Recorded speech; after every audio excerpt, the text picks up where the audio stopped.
How many of you will be there? Josh asked quietly, biting his lip to keep his excitement from showing.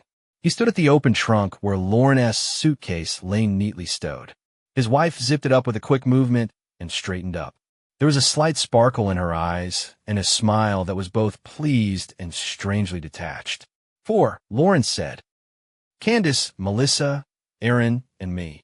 Just a bachelorette party. Nothing fancy. Cocktails, bar, a little dancing. Maybe we could sit by the rooftop pool. After all, it is Vegas, right? She smiled, giving the words a playful nonchalance, but there was something different in her tone. Josh felt the uneasiness building up inside. They'd been married for 4 years now. In that time, he'd learned her habits, her intonations, her gestures, and sometimes when she said overly upbeat lines in a relaxed tone, it meant she was far more anxious or nervous at heart. He forced himself to smile back. Yeah, sure, Vegas, he said, trying to sound confident. Just be careful, okay? I'm probably acting like an old man, worrying. Josh, it's going to be okay. Lauren stepped closer and looked at him as if she wanted to reassure him, but her gaze was too quick, sliding easily over his face. It is only 3 days. There is a party, a couple photo shoots, and a show for the girls. Candace has organized the whole thing. Y promesa, no surpresas. They struggled to get the suitcase into the trunk of the cab. The driver was already looking in the mirror, tapping his fingers impatiently on the steering wheel. Lauren fixed a strand of hair and looked back at Josh. Okay, I'm going to run, she said finally and stepped forward, offering him a kiss goodbye. It was the strangest kiss he'd had in 4 years of marriage. He was expecting something warm, but it felt insincere, as if she were already mentally elsewhere. There was a touch of coldness in her touch, as if she were half out of the present moment. She smelled of expensive perfume mixed with the morning chill, and the contrast gave him goosebumps. When she pulled away, he ran his hand over the back of his neck, staring after her. Lauren, but something was plaguing him, and he tried to convince himself, it's just Las Vegas. A bachelorette party. 3 days, and she'll be back. Do not make up nonsense. He sighed a little louder than he wanted to and turned away from the street. There were things to do to distract himself. It's okay, he repeated to himself. It's just a party. It's just Vegas. The feeling of the strangeness of that kiss, however, was going nowhere. That evening, when Josh got home from work, he glanced at his phone screen. There were no missed calls.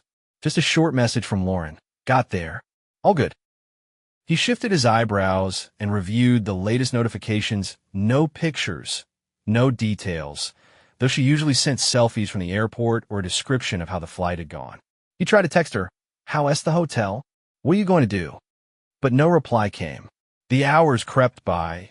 Evening was already turning into night, and the phone remained stubbornly silent. There was a growing sense of unease inside that kept her awake. It was not until close to midnight that a dry text came in. We already at the bar, fun? I'll text you later. And that was it. No kisses that she usually peppered her messages with, no emoticons. Nothing extra. Josh aimlessly turned on the TV, hoping the background noise would push away the restless thoughts. But the cats were scratching at his soul. About an hour later, as he was beginning to doze off, his phone suddenly vibrated. He jerked open the notification and saw that it was not Lauren at all, but her friend Candace. Or rather, not herself, but a short snippet of a video on Instagram stories that tagged Lauren and the rest of the girls. He clicked on the stories and saw, through the flickering club lights, Lauren singing along to a live band on stage. She had a bottle of champagne in her hand, which she held right to her lips with desperate confidence, and some man standing next to her. Shirtless in wide, shiny pants, he was shouting something into a microphone, apparently calling out to the audience. Lauren laughed, threw her head back, and then suddenly put her arm around the half-clothed stranger's shoulders. The whole clip lasted about 15 seconds. Josh's heart sank. He looked again, clicking on the stories again. Lauren looked wildly excited, like she was filming some music video, and she did not remember she had a husband, a house, a commitment. Josh frowned. When did she get so relaxed? He tried to remember if he had ever seen such a willingness to provoke and such bold behavior in her before. No, Lauren was usually more reserved, though she was no stranger partying. He decided to text her, "You okay in there?" Saw Candace's stories. Seconds turned into minutes, but there was no reply. Josh glanced at his watch. It was past midnight. That meant it was only 9 p.m. The most fun they had in Vegas. On reflection, he realized that maybe he just should not bother. But beneath the crust of his skull, it was pounding something wrong. She's getting too wound up. Were not there some problems in our relationship you did not know about? A little later came a text from Lauren. "Dropped my phone in the pool, but it's okay." Writing short, not enough charge. And not a word more. Josh read it a few times, trying to get some emotion out of the words excitement, joy, annoyance. But it was all sterile there. It was like she was answering to a stranger on duty. He spent the rest of the night almost not washing his eyes. Sometimes he opened Instagram and looked at Lauren's friends' stories. There were flashes of the dance floor, colorful cocktails, humorous captions like "Vegas, baby," but no close-ups of his wife. Just a couple seconds where in the shadows, under the neon lights, you can guess her silhouette, judging by her hair and that pink dress she brought with her. Through all this jittery series of images and flashes rumbled a loud beat of music that gave Josh a bad feeling. He tried several times to catch fragments of Lauren's face.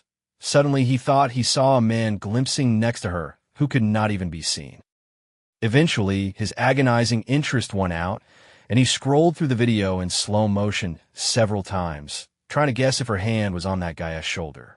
But the shots were blurry, the lighting was hellishly bad, and he did not want to let the wave of jealousy and anger out of his mind. Something was building up inside, keeping him awake. He dozed off on the couch in the morning without hearing from his wife. Around 9 in the morning, he got up, drank a glass of water, and tried to check Messenger. There were no responses from Lauren. He was about to dial her when suddenly his phone beeped with an incoming message in the general chat room, which included almost everyone Candace and Lauren knew. They were discussing their Vegas experience, and someone seemed to have inadvertently attached a short video clip. Josh had opened it automatically, not expecting anything supernatural. The first few seconds seemed like a chaotic kaleidoscope.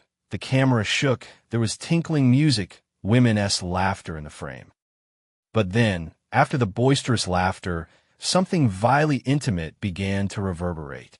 A bed with snow-white linens flashed into the frame, a lamp illuminating the room, and Lauren. It's impossible to confuse her figure, her shape, her voice. And she's in her underwear, kneeling in front of a man in bright, shiny pants. Josh noticed the name embroidered on the pants, Jason Mason. A stripper? It looked like it. There were rhinestone elements on his thighs, clearly a stage costume. In the shot, Lauren laughs out loud and presses herself against him. Her hair is disheveled, and her eyes look excited and on fire. Suddenly, the camera pans around so that a close-up of both of them is visible.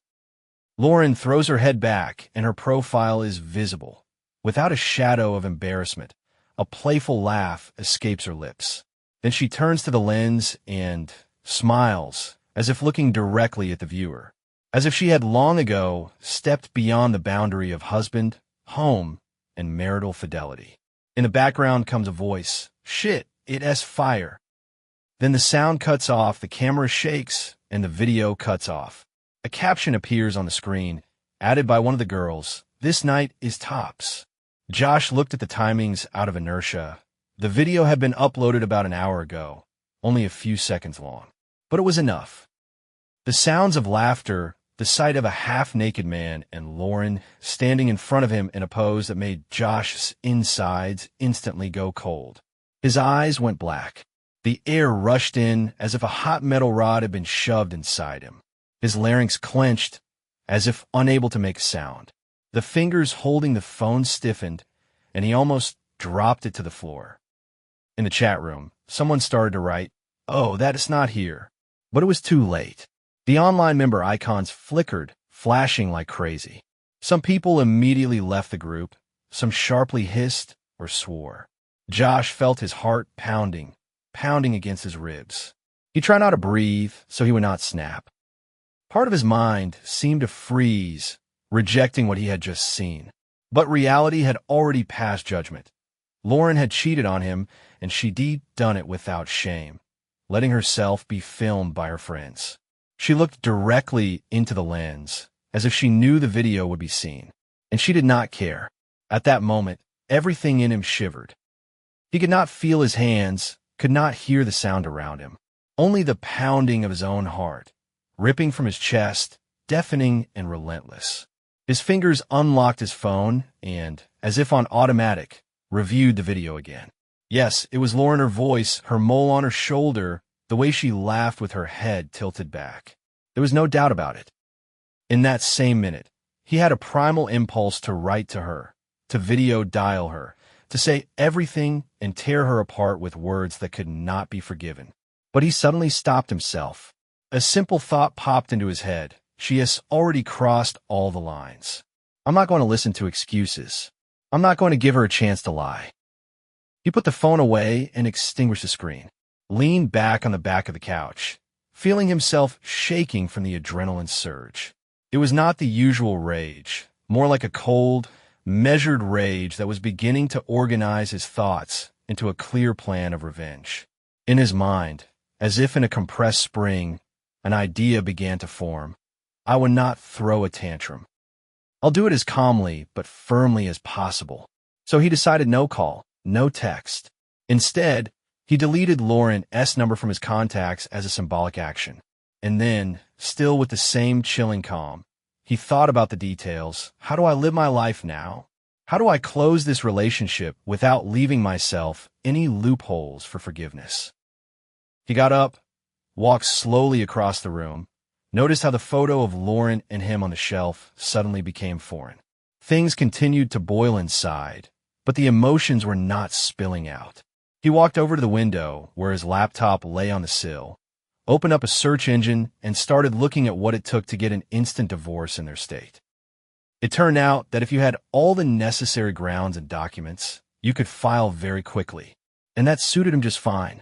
An hour later, he was already on the phone with the law firm, explaining the situation in a calm tone, as if it was about buying a car. Then, a little later, when the paperwork was done electronically, he sent it to his email. Then he gotten to work on his finances. He called the bank, changed the passwords to the joint accounts, transferred most of the money to his personal account to prevent any surprises from Lauren. He was not sure if she was capable of revenge or secret cash-outs, but he decided to reinsure himself. Did everything with cold composure, like it was a daily chore. Next, the tickets.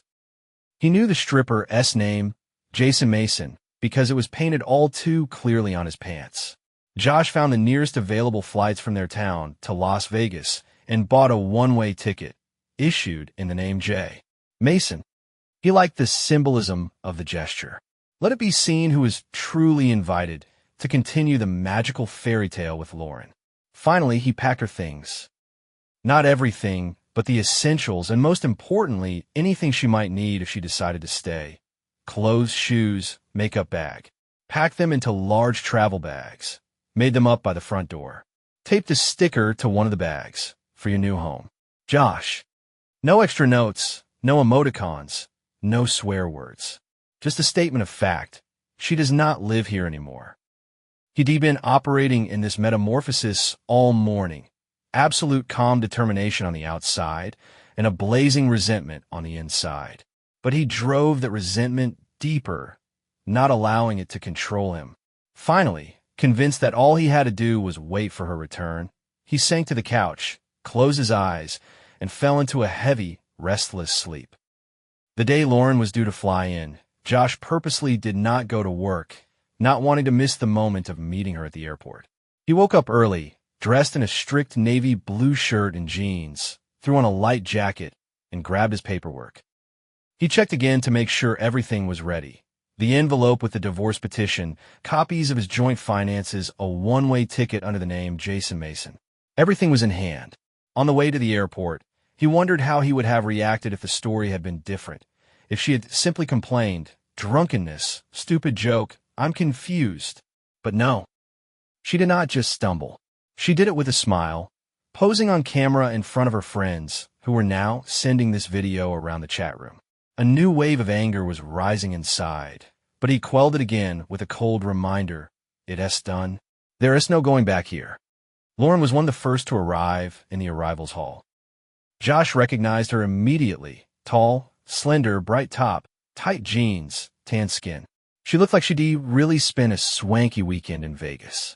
There was a smile on her face, an uplifted, joyful look on her face, as if she were returning from paradise, not knowing that there was a judgment waiting for her at home.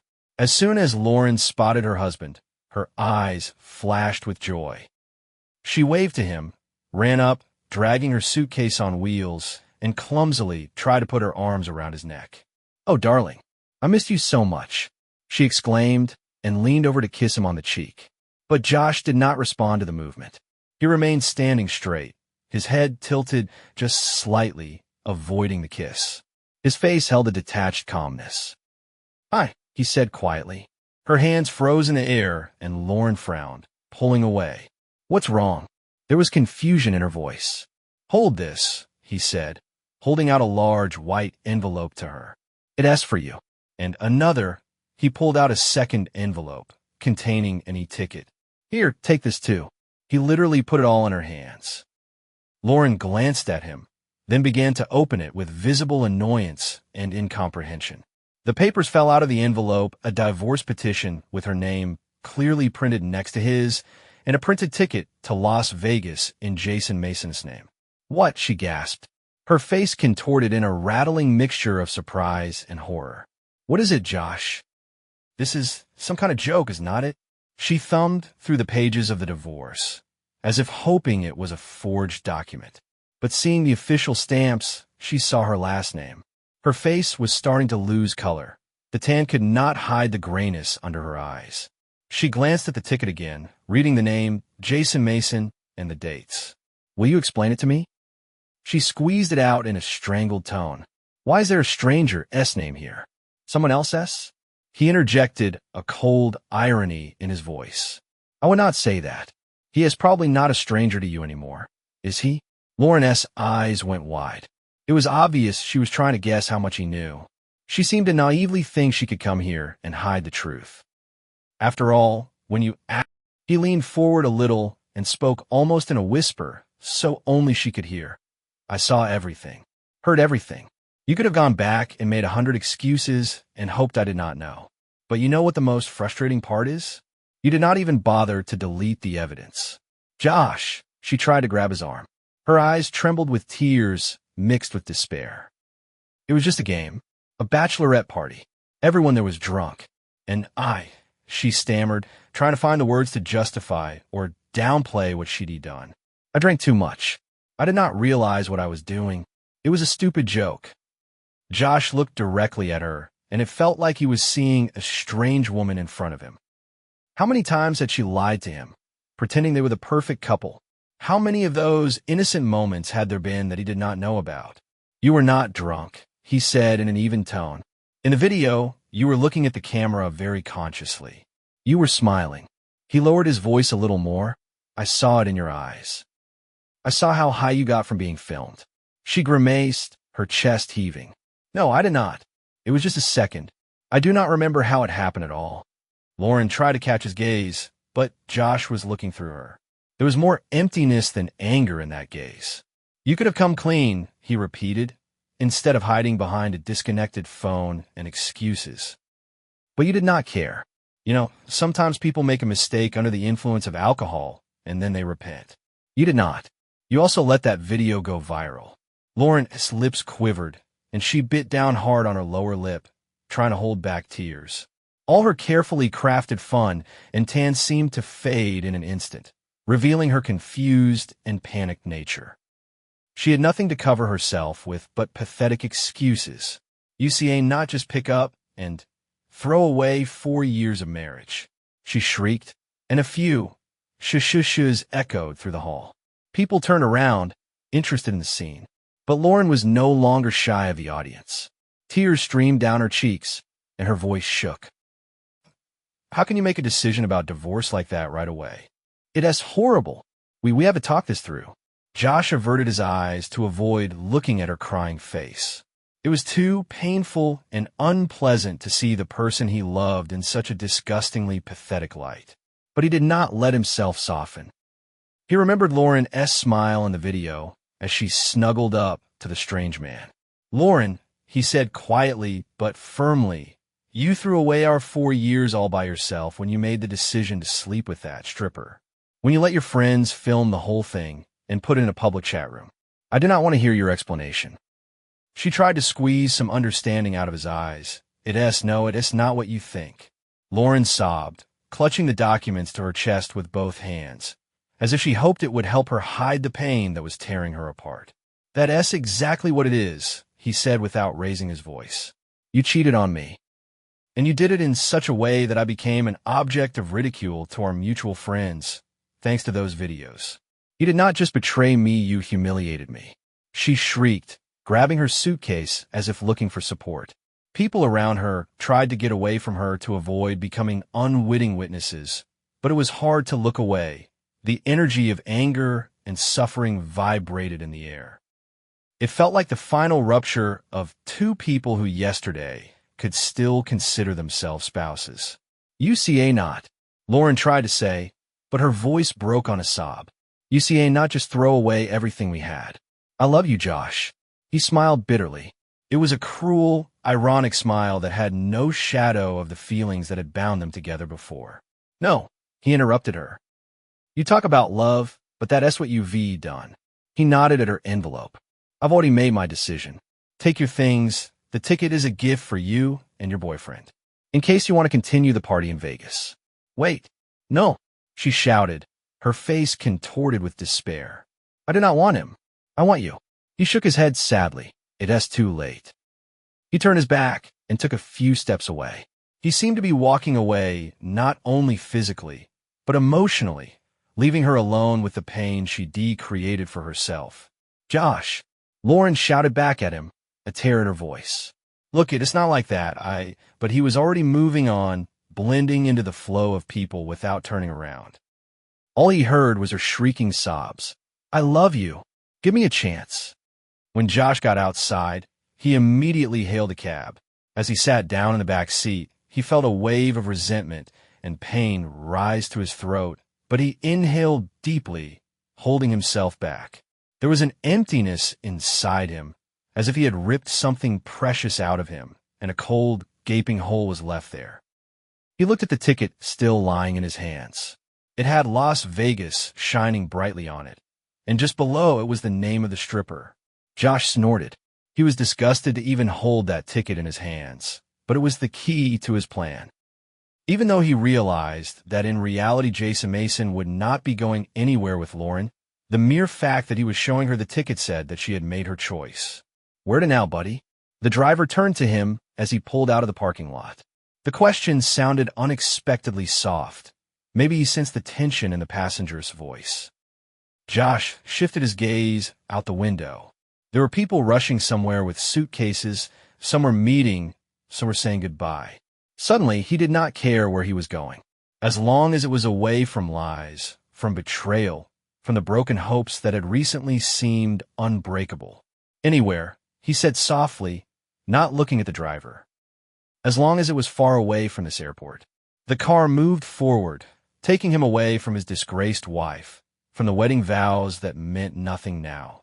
He squeezed his eyelids shut, trying to stop the throbbing in his temples. It was over. He could not say he was relieved, but he felt a bitter satisfaction.